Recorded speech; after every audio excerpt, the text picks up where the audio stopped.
In this video, we revisit the process of conducting a one-sample t-test, now using a two-tailed or non-directional hypothesis.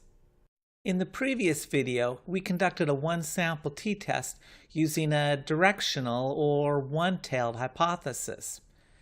Now we're going to change to a non-directional or two-tailed hypothesis. But we'll stick with the original data in order to make the impact of switching from a one-tail to a two-tailed hypothesis more clear. So we'll continue to examine the birth weight of babies whose mothers did not have insurance. We'll keep alpha at 0.05.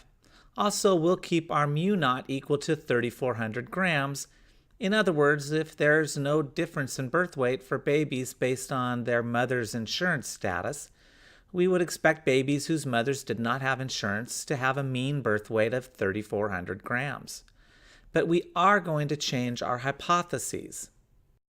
Previously, with the directional or one-tailed hypothesis, we expected the mean birth weight for babies whose mothers did not have insurance to be below 3,400 grams. We didn't even consider the possibility that on average their birth weight might have a mean that is greater than 3,400 grams. Now we want to know whether these babies have birth weights that are less than or greater than 3,400 grams. Now, in reality, large birth weights can also be an issue both for the mother and the baby. But in this case, we really just want to use this to illustrate that two-tailed test. We want to reject the null whether the mean for the population of babies whose mothers did not have insurance is greater than 3,400 grams or less than 3,400 grams. Using a non-directional hypothesis, my alternative hypothesis would be mu1 is not equal to mu naught, and my null hypothesis is mu1 is equal to mu naught. Similarly, we could also say that the alternative hypothesis is mu1 is not equal to 3,400 grams, and the null would be mu1 is equal to 3,400 grams. Or the mean for mothers who have no insurance is not equal to 3,400 grams, and the mean for mothers who have no insurance is equal to 3,400 grams.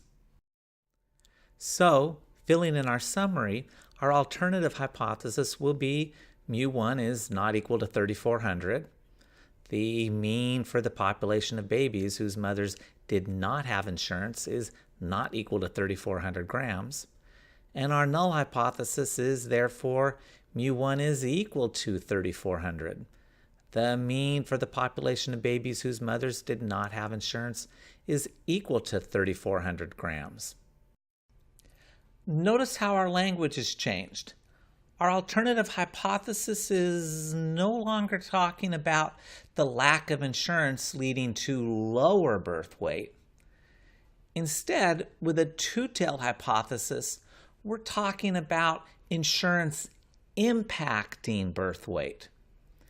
Impacting birth weight by either increasing or decreasing the weight of newborn babies.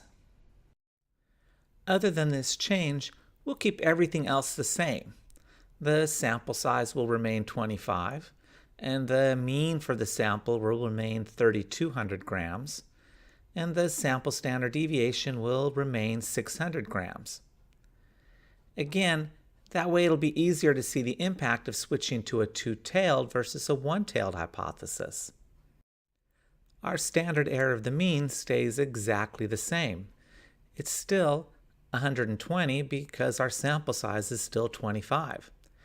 How spread out the expected means would be is not impacted at all by whether we're looking at a one- or two-tailed hypothesis. Similarly, the t-score is going to be the same because the corresponding values we're plugging in haven't changed. It's still 3,200 minus 3,400 divided by 120. Or negative 200 divided by 120, or negative 1.67. So let's calculate our p-value in this case where t equals negative 1.67 and we have a two-tailed or bidirectional hypothesis. First, our t-score with 24 degrees of freedom is negative 1.67. To avoid cluttering up the figure, let's just write this as t, but if you were going to write this in a report or paper or an answer to a question, you would always include the degrees of freedom when writing a t-score.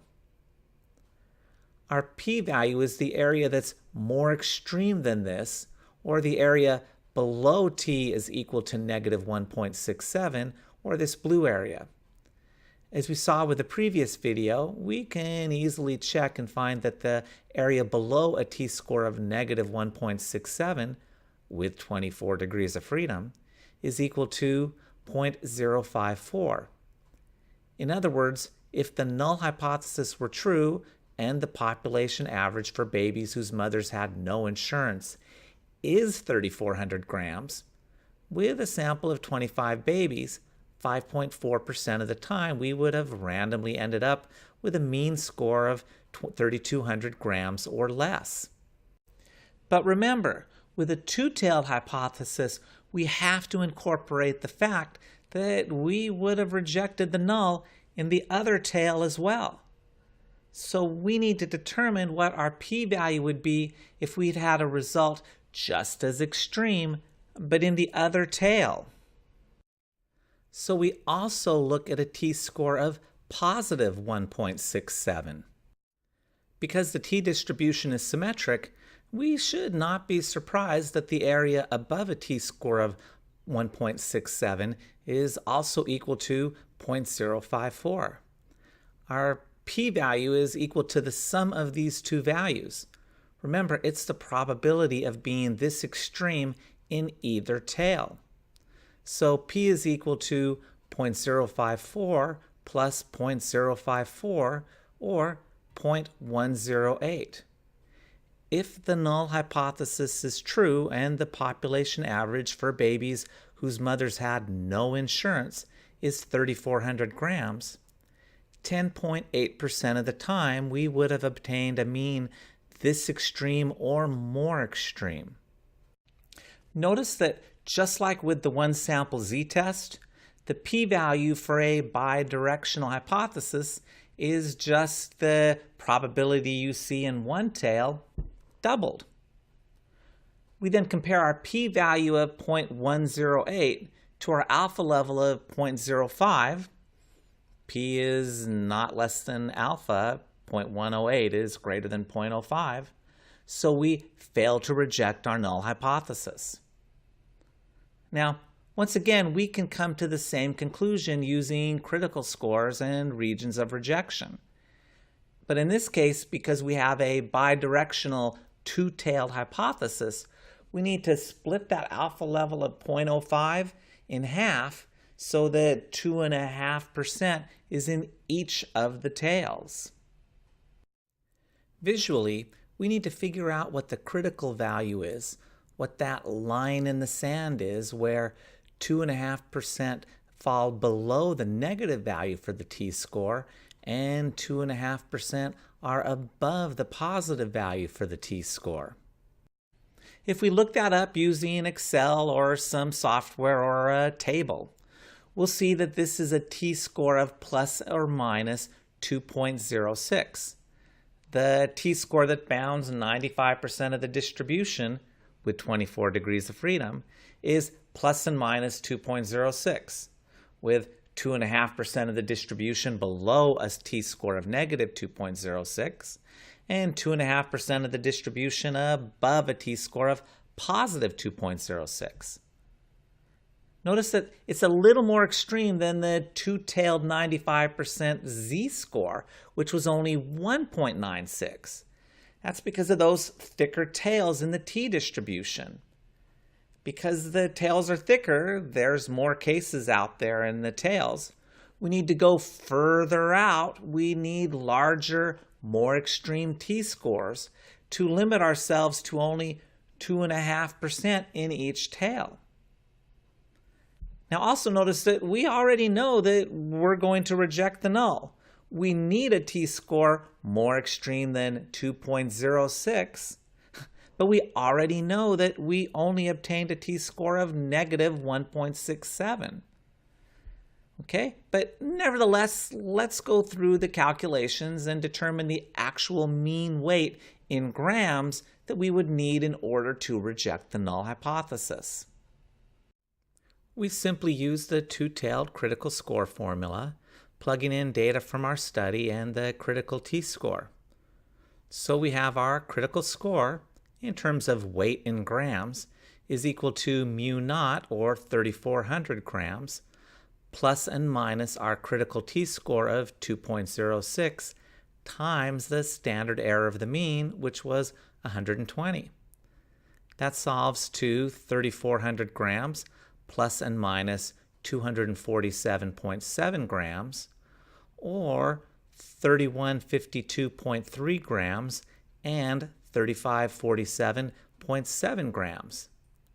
In other words, we reject the null if our sample mean is less than 3,152.3 grams or greater than 3,547.7 grams. Visually, here are the critical scores and the regions of rejection. We then plot our observed mean of 3,200 grams, which, again, not surprisingly, is outside of the region of rejection, so we fail to reject the null hypothesis. So that wraps up this video. In the last video of this series, we'll calculate the confidence interval for our sample and summarize our findings. See you then.